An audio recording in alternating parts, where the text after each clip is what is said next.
So we just watched Furiosa, a Mad Max saga from the director of Babe, Pig in the City, and Happy Feet, and we'll have more to say about it in just a second. My childhood. My mother. I want them back.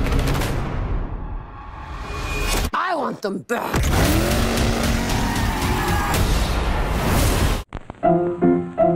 Let's all go to the lobby.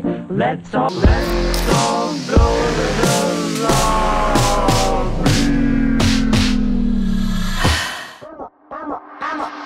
I'm a OD boy. Know that they ride or die. I keep boys by my side.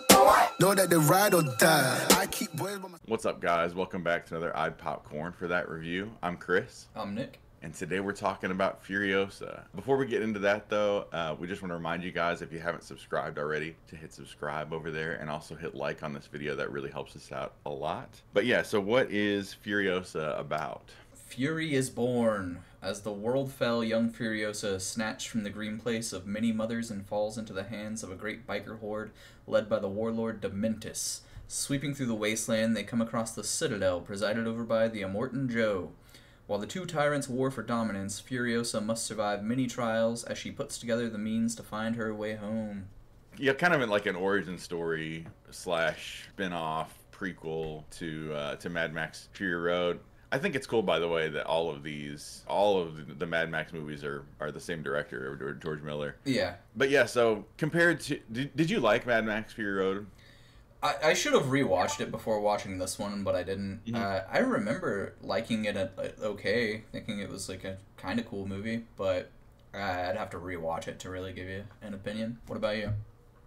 So I like Mad Max Fury Road a lot, but I think I used to think it was kind of overrated. Like, it's like good, but it's a little overrated. And then I watched it maybe like 2 years ago, and it's like it clicked, and I was like, oh, I get why this is like a masterpiece, especially of the genre that it is. Like, there's not been a whole lot of big like action blockbusters. I'm not saying there's none, but that have really like blown my mind more than this one. So I would give it a rewatch, especially you know, if it's been a long time since you've seen it. Right. But man, you know, it wasn't like yesterday that I watched it.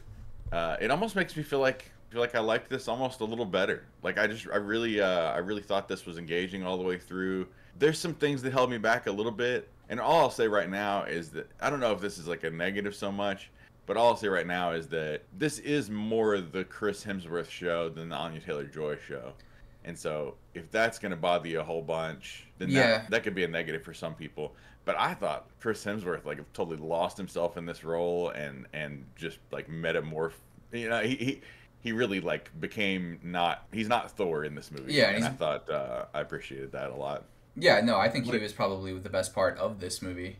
I think he really delved into it, and it's good to see him not as Thor, because he's been Thor for so long, and the only other thing I can remember him in, besides that, during that time period, is Bad Times at the El Royale, which he played a bad guy in that too, and I thought he was really good in that. His performance in this was really, really entertaining. He said that he like the prosthetic teeth and nose and stuff like helped him kind of lose himself in this role, and I can see how that could be. It kind of felt like, even though they're totally different movies, you know, just because they're both Marvel actors and everything, it kind of felt like a little bit like Mark Ruffalo in Poor Things, right? Where it's like he just had to like lose that idea of the roles he's supposed to play and everything, and just fully commit to this. But that's not to say that Anya Taylor-Joy did not do a good job. It's just because it's a pretty lengthy movie. Just I would prepare yourself for the fact that she's a little girl for like more than half of the movie, and probably doesn't speak, speaks like less than 30 lines of dialogue in the whole movie. So it's not a very wordy movie. It relies a lot on like visual storytelling and the music and the whole soundscape of the whole thing. It's engines revving, you feel it in your chest. The whole thing kind of has like I don't know, it's like it smells like engine grease and motor oil. Right. and there's not a whole lot of moments where you don't hear like a motorcycle or some kind of giant vehicle engine. But yeah, so what was your takeaway? I mean, did you like it? Do you think you liked it more than the Mad Max Fury Road? Less? I don't know. I haven't seen it in so long, so that's hard to say. But I did like it. I thought it was entertaining. For a almost 2.5 hour movie, it didn't feel that long. The one thing that he does in these, at least these two most recent ones, is the use of color. It's like super saturated throughout the movie and just looks so good. There were a couple of things that kind of detracted slightly, but overall I really enjoyed the movie. Because some of the CGI they use, like there's a point in the movie where like the leader of the Bullet Farm is talking, and his face just looks CGI, even though it's not, and I don't know what or why. And towards the end of the movie, Anya Taylor-Joy, she looks CGI to me for some reason, and I don't know why it was. I think I might know a little bit of a factor that's going on here, but I can't explain all of it. But I think one thing that might be happening some of the time is it seems like he likes shooting in like a higher frame rate than normal, like higher than 24 frames per second. And sometimes that can make things look a little fake that aren't. But there was definitely some CGI moments that felt like CGI moments, and I noticed them. Mm-hmm. It's just, for me, it was inside of a movie that's so engaging and interesting all the way through that it helps me to forgive things like that when I'm not. Definitely. If I'm like not liking a movie, then it gives me more time to sit and think about the little things that are bothering me about it. Whereas this was like inside a great movie, so I was just having fun with it for the most part. But there's some things that were, I couldn't point them out specifically, but there were some CGI moments that were with the like the little person that's one of the he looked CGI at some points too. There was some stuff there I couldn't figure out what was going on exactly, but again, I can't tell if it's the frame rate thing. There is obviously some CGI, but I do think there is a ton of like really top-notch practical stunt work and special effects that is done practically, and I'm sure he did as much as he could that way. So like, I have a lot of positives to say, but one of the funny little nitpicky negatives for me was that some of so the costume design and the set design and everything is great. Like so much of it is amazing and creative beyond what you would ever think of, but except for like one thing, which is the wig department. Like, some people have some of the worst wigs. Like the little girl version of Furiosa has like this ratty, like crazy looking wig half the time. But the one that really stood out to me was the guy that's like, I think he's like the right-hand man of Dementis. Oh yeah, but I mean, they kind of show he's got like the ridiculous like 80s hair metal wig or whatever. Yeah, but that was like meant to be something he made and put on his head as well, because later in the movie, I know. It shows it just like without it. I just like couldn't take him seriously, right? Something like that. I don't know. Oh, and by the way, I really liked. I just thinking of this right now, but I really liked how Dementis kind of has that like Roman emperor kind of thing going on, and he drives around on a chariot led by 3 motorcycles. Yeah. I thought that was a good look. And there's like a castle situation in Gastown. There's like a kind of like a castle surrounded by a moat of motor oil, and I thought that was a cool visual. There's a lot of little things like that. Yeah, that like was little visual things. That one thing I liked about the movie too is because in Mad Max they don't really show you what's going on inside of Gastown or the Bullet Farm, so you get a little more in depth on those 2 places in this movie.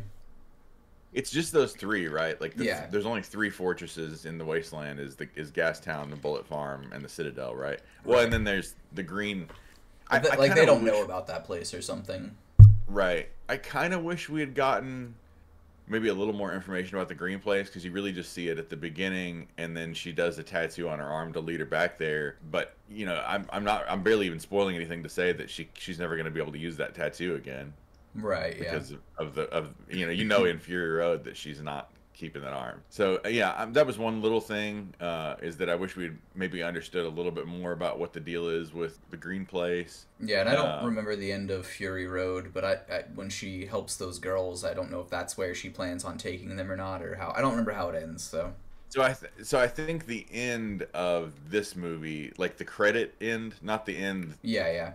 Before the credits, but the end that's shown like interspersed with the credits, is kind of linking the 2 movies together. Like, you see her getting the women from the Citadel and helping them escape and everything. And so I guess it's supposed to be seamless. Like, I guess we're up to Charlize Theron time, which is a little bit confusing, but I guess whatever. But I will say, without saying specifically what it is, the ending was maybe a little bit of a drawback for me. Maybe, I'm not sure how I felt about that ending. What do you think? Yeah, I don't know. Or should we spoil it and say what we're talking about here? Yeah, we can let people watch it and see it. I think it's a good movie. Yeah. You should go see it. But did you like that ending though? Yeah, I mean, it's a little ambiguous because you don't know what really happened. You're just going off of what the storyteller kind of tells you at the end. But who knows if that is what really happened or not. But it's interesting. It kind of lets you come to your own conclusion, I guess. It is interesting, and I guess I do like the unreliable narrator part of it. But if that is really what happened, that we kind of land on at the end, if that is really what happened, then it's like kind of logistically. But we are in crazy pants land, you know, with this movie. So it's kind of like you kind of have to get over a lot of that. He said something.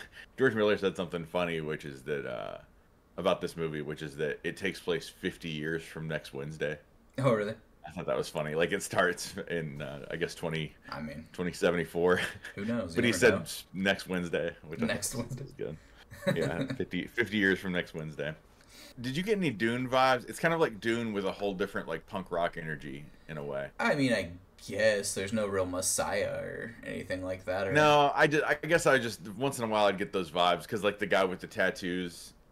yeah, all over his face. Oh, and yeah, he he's did like kind of look like the Benny Gesserit type person. Yeah, it's loose. I mean, it's real loose, and it's just they're both like desert wastelands. But it's just it's kind of interesting that Anya Taylor-Joy was in both of the major desert sci-fi movies this year. But this one has a whole different energy to it. Who was she in Dune? She's in Dune Part 2. She's Paul's sister. That like I don't even think she has a speaking role. It just shows that she's gonna be like in the next movie. It's kind of like setting her up to be in the next movie. Oh, was it like the very end of the movie when they're setting up Dune Messiah? Okay, that makes sense. So what do you give this thing out of 10?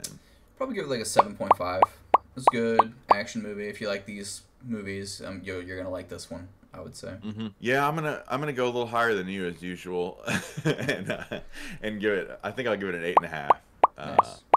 A really good movie, and it looks like early reaction is not a whole lot of people are seeing this in theaters. So yeah, I hope some more people go out and see this thing, man. Yeah, because I mean, I saw it in IMAX on opening night, and the theater wasn't anywhere near full. Like, there were a decent amount of people in there, but I figured it'd be packed.